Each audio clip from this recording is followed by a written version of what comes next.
আজকের গোপাষ্টমী খুবই সুন্দরভাবে হয়ে গেল। তো কিভাবে গোপাষ্টমী আজকে পালন করা হলো তোমাদেরকে দেখাবো, শেয়ার করবো, ভিডিওটির সাথে থেকো।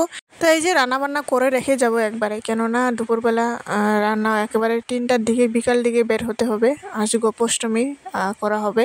তো এদিকে আমি সবজিও মানে ছিল না, আজকে একেবারে কিছুই ছিল না। আমি নিয়ে আসলাম সকালবেলা বাজার সাজার করে নিয়ে এসে ফুলকপি নিয়ে এনেছিলাম, আলু আর টমেটোর এগুলাই। তো ফুলকপি আলু টমেটোর মাখা মাখা করবো। ডাল করে নিয়েছিলাম, ডাল সিদ্ধ করে নিয়েছিলাম, ডাল সিদ্ধ হয়ে গেছে। তাই এদিকে ডালটিও সোমবার দিয়ে দিয়েছি। তারপর এখানে ফুলকপি সবজিটি মাখা মাখা করে নিব সুন্দর করে। তো রান্নাবান্না এখানে কমপ্লিট হয়ে গেল। তো এদিকে ফুলকপির সবজিটিও মাখা মাখা করে নামাই নিলাম। তারপর ঠান্ডা করে ভগবানকে ভোগ লাগিয়ে দেখুন। তো দুপুরের প্রসাদ পাই এই যে দেখুন, ডাল করেছিলাম, তারপর একটু লেবু দিয়ে আর ফুলকপি খাওয়া দাওয়া করে বের হয়ে পড়ে এই যে টোটোতে উঠে পড়েছি। অনুরাধাকেও সাজিয়ে দিই, আমিও এদিকে তাড়াহুড়া করে রেডি হয়ে অনুরাধাকেও ভালোভাবে এই যে সুন্দর করে সাজিয়ে দিই। আজকে কিন্তু গোপাষ্টমী, তো প্রতিদিন কইতে থাকে যে ও শাড়ি পরবো শাড়ি পরবো। তো ওরা একটু ভালোভাবে সাজিয়ে দিয়ে নিয়ে আসলাম একটু লেহেঙ্গাগুলা, এগুলা মানে ছোট মানুষের যেমন লেহেঙ্গাগুলা পরা খুব মানে দেখলে ভালো দেখা যায়, এইভাবেই সুন্দর করে সাজিয়ে নিয়ে আসলাম। এই যে দেখুন, পালকেও খুব সুন্দর করে পাগড়ি পরাই দিতেছে, সুন্দর সাজিয়ে রেডি করে সবাই এখানে বের করে নিয়ে যেতে হবে মাঠের মধ্যে।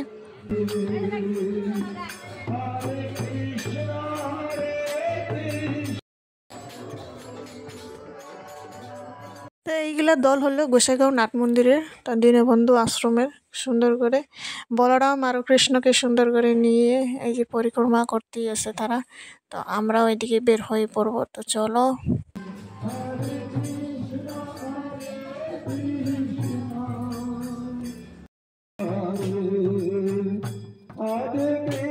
তো ভগবান কৃষ্ণর ভক্ত হইতে হলে ভগবান কৃষ্ণর যোনখানে গুণ গায় তার এখানে ছুটে চলে আসে এমনি মন। তো ভগবান কৃষ্ণর গুণ গাইতে হলে ভগবানের কীর্তন নাম শুনতে হবে, তবে সে ভগবানের আনন্দ ভগবানের ভালোবাসা পাওয়া যায়। আমার জীবনে যতটুকু আমি কৃষ্ণকে নিয়ে ভগবান কৃষ্ণকে নিয়ে পরিবর্তন হয়েছি, ততটাও আমি আগে কোনোদিনও হয়নি।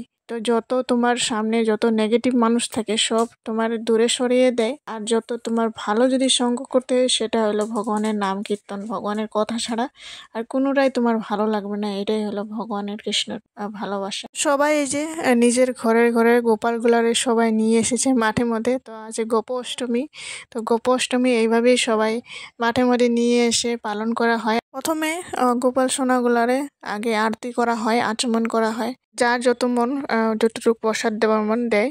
তারপর দিয়ে এদিকে আবার গায়ে তোমার বাছুরকে সুন্দর করে মালা পরিয়ে আরতি সারতি করে পরিক্রমা করে হয়। তারপর এই যে দেখুন,